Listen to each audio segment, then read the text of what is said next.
लोकनिर्णय महाराष्ट्राचा.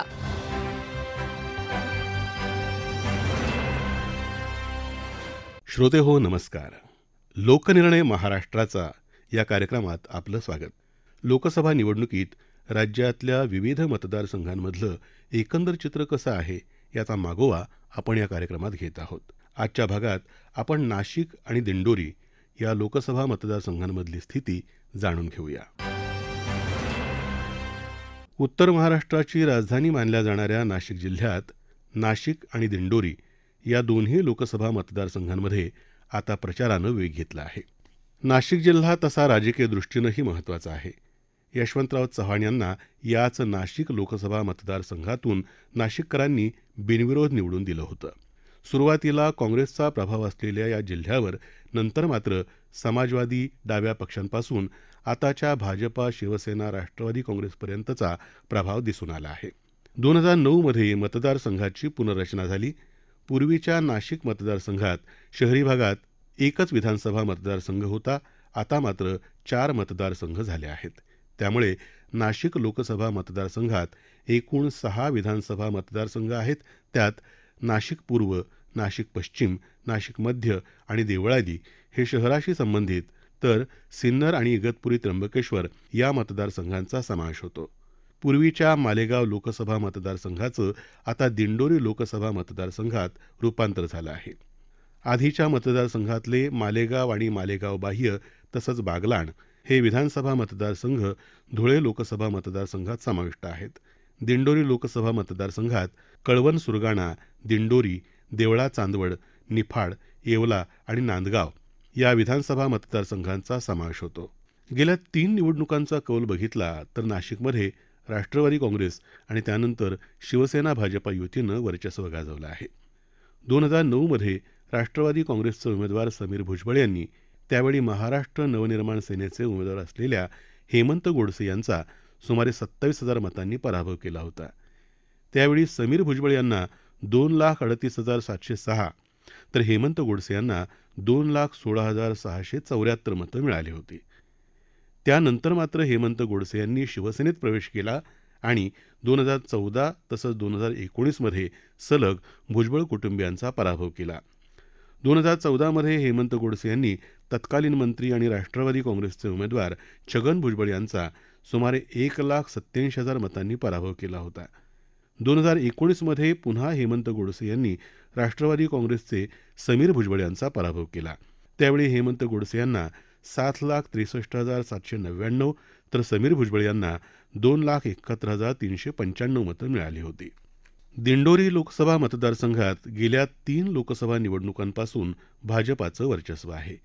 2009मध्ये भाजपाचे हरिश्चंद्र चव्हाण यांनी राष्ट्रवादी काँग्रेसचे नरहरी झिरवाळ यांचा पराभव केला. चव्हाण यांना 2,81,254 तर झिरवाळ यांना 2,43,907 मतं मिळाली होती. 2014मध्ये पुन्हा हरिश्चंद्र चव्हाण यांनीच बाजी मारली. त्यावेळी राष्ट्रवादी काँग्रेसच्या उमेदवार असलेल्या डॉक्टर भारती पवार यांचा त्यांनी पराभव केला. त्यावेळी चव्हाण यांना 5,42,784 मतं मिळाली तर भारती पवार यांना 2,95,165 मतं मिळाली होती. यंदाचं राजकारण मात्र बदललं आहे. गेल्या 2 वर्षात राज्यस्तरावर शिवसेना आणि राष्ट्रवादी काँग्रेसमध्ये झालेली फाटाफूट हे त्याचं प्रमुख कारण आहे. या निवडणुकीत खरी लढत महायुती आणि महाविकास आघाडी यांच्यात दिसत आहे. नाशिक लोकसभा मतदारसंघात महायुतीनं पुन्हा एकदा शिवसेनेचे खासदार हेमंत गोडसे यांना उमेदवारी दिली आहे, तर महाविकास आघाडीनं शिवसेना उद्धव बाळासाहेब ठाकरे पक्षाचे सिन्नरमधले माजी आमदार राजाभाऊ वाजे यांना उमेदवारी दिली आहे. वंचित बहुजन आघाडीनं करण गायकर यांना उमेदवारी दिली आहे. याशिवाय बाबाजी भक्त परिवाराचे शांतिगिरी महाराज आणि त्र्यंबकेश्वर इथले सिद्धेश्वरानंद यांनी देखील अपक्ष म्हणून उमेदवारी अर्ज दाखल केला आहे. नाशिक मतदारसंघातल्या निवडणुकीबाबत ज्येष्ठ पत्रकार अभिजित कुलकर्णी यांनी सांगितलं. हेमंत गोडसे हे गेल्या 2 वेळेसपासून विद्यमान खासदार आहेत. गेल्या दोन्ही निवडणुकांमध्ये त्यांनी एकदा छगन भुजबळ यांचा तर दुसऱ्यांदा समीर भुजबळ यांचा पराभव केला होता. दोन्ही निवडणुकांमध्ये त्यांचं मताधिक्य खूप चांगलं राहिलं होतं. एकूणच जर आपण बघितलं तर गेल्या 2 लोकसभा मतदारसंघांपासूनचा विचार केला तर नाशिक हा मतदारसंघ साधारणपणे भारतीय जनता पार्टी आणि शिवसेना यांच्या धार्जिणा राहिलेला दिसतोय. त्याच्या आधी एकदा इथे दोनदा राष्ट्रवादीलाही संधी मिळाली होती.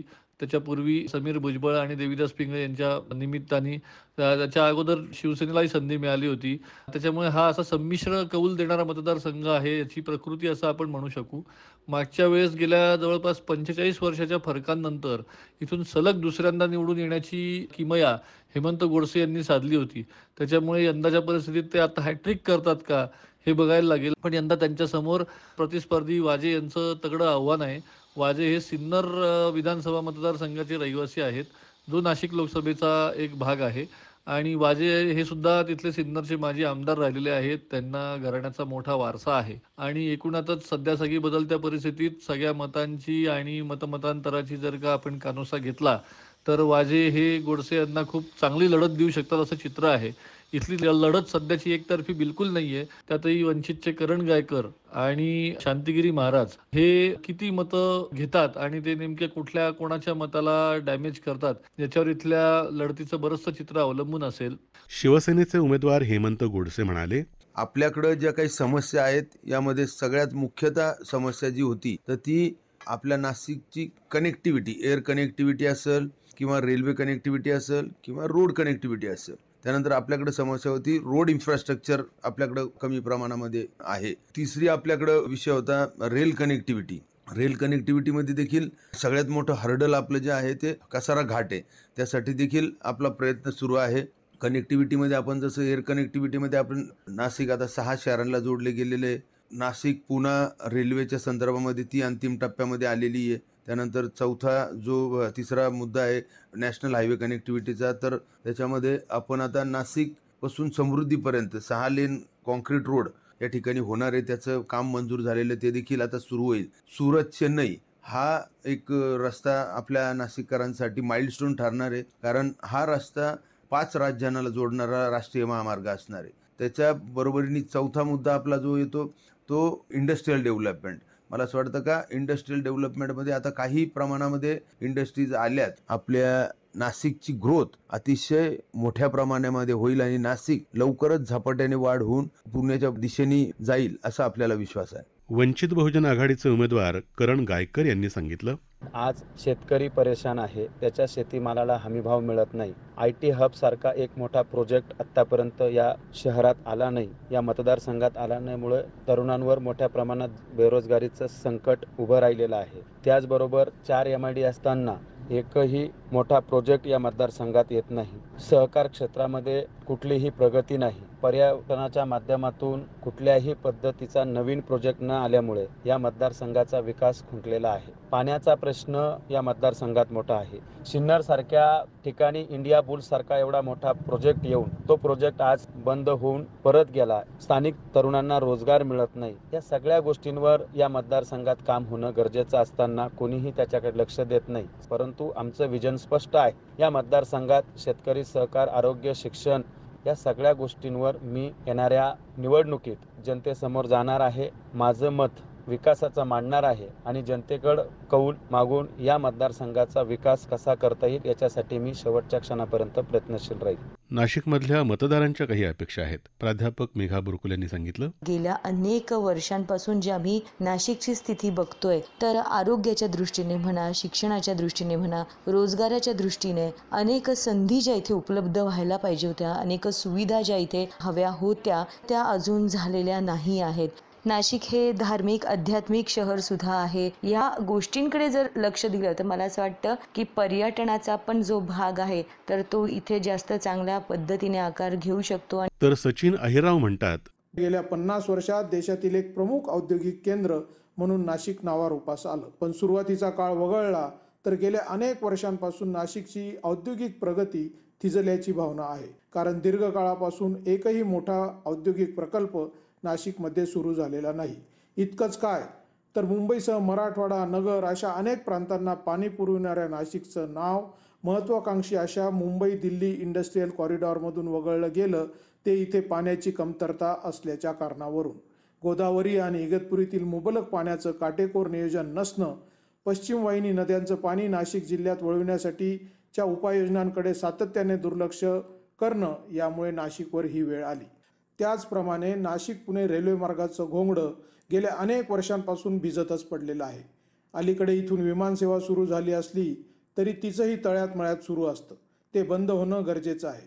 दर 12 वर्षांनी कुंभमेळ्याच्या निमित्ताने नाशिकमध्ये मोठ्या प्रमाणावर निधी खर्च करून कामं केली जातात. पण ऐन वेळच्या नियोजनामुळं या कामांमधून दीर्घकालीन परिणाम हाती लागत नाहीत. त्याचप्रमाणे शहराचा वाढता विस्तार लक्षात घेऊन आणि पुढील अनेक वर्षांचा विचार करून नाशिकसाठी रिंग रोड तयार करण्याचं सध्या कागदावर असलेलं स्वप्न 2027च्या कुंभमेळ्याआधी प्रत्यक्षात साकार करण्याचं आव्हानही आहेच. दिंडोरी लोकसभा मतदारसंघात महायुतीकडून केंद्रीय आरोग्य आणि कुटुंब कल्याण राज्यमंत्री डॉक्टर भारती पवार यांना, तर महाविकास आघाडीनं राष्ट्रवादी काँग्रेस शरदचंद्र पवार पक्षाचे भास्कर भगरे यांना उमेदवारी दिली आहे. भास्कर भगरे म्हणाले, या भागामध्ये शेतीचं प्रमाण जास्त असल्यामुळे या भागात कांदा उत्पादक शेतकऱ्यांची संख्या मोठ्या प्रमाणावर आहे. त्याचबरोबर द्राक्ष शेती आहे, स्ट्रॉबेरीचं उत्पादन घेतलं जातं, मका आहे, कापूस आहे, सोयाबीन आहे. या कोणत्याच पिकाला हमीभाव नसल्यामुळे शेतकरी हवालदिल झालेला आहे. या भागात पेठ, सुरगाणा, कळवण, दिंडोरीच्या पश्चिम भागामध्ये काम नसल्यामुळे स्थलांतरित होण्याचं प्रमाण फार आहे आणि म्हणून हे स्थलांतर रोखण्याच्या दृष्टीने प्रयत्न होणे गरजेचं आहे. इकडे पूर्व बाजूच्या मतदारसंघामध्ये रेल्वेचं जाळं असल्यामुळे या भागात कोरोनाच्या काळामध्ये अनेक गाड्यांचे थांबे रद्द करण्यात आले आणि ते थांबे पूर्ववत होण्याच्या दृष्टीने प्रयत्न होणं गरजेचं असताना मागच्या काळामध्ये त्यासाठी कोणत्याही प्रकारचे प्रयत्न झाले नाही. त्यामुळे प्रचंड नाराजी या भागात आहे. दुसऱ्या बाजूला मागच्या वर्षी पाऊस खूप कमी पडला आणि दुष्काळी तालुके जाहीर होणं गरजेचं असताना त्याकडे लोकप्रतिनिधींनी फारसं लक्ष दिलं नाही. ती नाराजी या मतदारसंघामध्ये मोठ्या प्रमाणावरती दिसून येते. रस्त्याचे प्रश्न आहे, शिक्षणाचे, आरोग्याचे, बेरोजगारी या सगळ्या विषयावरती लक्ष घालून या मतदारसंघाचा सर्वांगीण विकास करण्याच्या दृष्टीने चांगलं काम करण्याचा प्रामाणिकपणे प्रयत्न राहील. भाजपाकडून सुरुवातीला माजी खासदार हरिश्चंद्र चव्हाण आणि महाविकास आघाडीतला घटकपक्ष असलेल्या माकपाचे माजी आमदार जे.पी. गावित यांनी बंडखोरी केली होती. मात्र शरद पवार यांच्याशी झालेल्या चर्चेनंतर गावित यांनी माघार घेतली. भाजपाच्या हरिश्चंद्र चव्हाण यांनी देखील पक्षाच्या नेत्यांच्या सूचनेनुसार माघार घेतली. अर्थात माघारी झाल्या असल्या तरी नाशिक आणि दिंडोरीत इच्छुकांची संख्या जास्त असल्यानं त्याचा निकालावर बरा वाईट परिणाम होऊ शकतो. नाशिक लोकसभा मतदारसंघात गेल्या 5 वर्षात न झालेली कामं, औद्योगिकीकरण, दळणवळणाची साधनं, रेल्वे आणि मेट्रो अशा प्रकारचे मुद्दे चर्चेत आहेत. दिंडोरीत त्या तुलनेत अगदीच वेगळे म्हणजे कांद्याची निर्यात बंदी हा ज्वलंत विषय आहे. आता केंद्र शासनानं निर्यात बंदी उठवली असली तरी हा विषय अद्याप कायम आहे. तर दुसरीकडे सरकारकडूनही किसान सन्मान योजना, वेळोवेळी दिलेली भरपाई, पाणी पुरवठा योजना, दिंडोरीत अक्राळी इथली नवीन औद्योगिक वसाहत अशी कामं सांगितली जात आहेत. दिंडोरी मतदारसंघातल्या निवडणुकीबाबत ज्येष्ठ पत्रकार अभिजित कुलकर्णी यांनी सांगितलं, या परिसरात सध्या कांदा जो आहे तो कांद्याचा बेल्ट हा सगळा समजला जातो आणि कांदा निर्यात बंदीचा मुद्दा इथे सध्या चांगलाच गाजतोय. तर त्याचा जास्तीत जास्त फायदा करून घेऊन तो आपल्या पथ्यावर पडावा असा विरोधकांची खेळी आहे. त्याच्यासाठी राष्ट्रवादी शरद पवार गटाची सर्व मंडळी आणि स्वतः उमेदवार हेही प्रयत्नशील आहेत. तर त्या उलट त्यांचं हे सगळं कांद्याचं आव्हान परतवून लावण्यासाठी महायुती पण सरसावली आहे. भगरे हे जरी तसे नवखे असले राजकारणात तरी एकूणात बघता तर त्यांनी मतदारसंघात चांगल्या प्रकारे सध्या मुसंडी मारलेलं दिसून येतं. गावित यांनी माघार घेतल्यामुळे असं म्हटलं जातंय की त्याचा फायदा महाविकास आघाडीला होईल. तो कितपत फॅक्टर यशस्वी ठरतोय आणि त्याचा महाविकास आघाडीला कितपत यशस्वीपणे उपयोग करून घेता येतोय यावर या मतदारसंघातलं बरंचसं चित्र अवलंबून असेल. याबरोबरच लोकनिर्णय महाराष्ट्राचा या कार्यक्रमाचा आजचा भाग संपला. उद्या भेटूया पालघर लोकसभा मतदारसंघाच्या आढाव्यासह. हा कार्यक्रम आकाशवाणी मुंबईच्या प्रादेशिक वृत्त विभागानं सादर केला. सादरकर्त्या सरस्वती कोवळेकर, समन्वय जीवन भावसार, लेखन संजय पाठक, निर्मिती सहाय्य शीतल जाधव, संपादन आणि निवेदन सुनील कांबळे.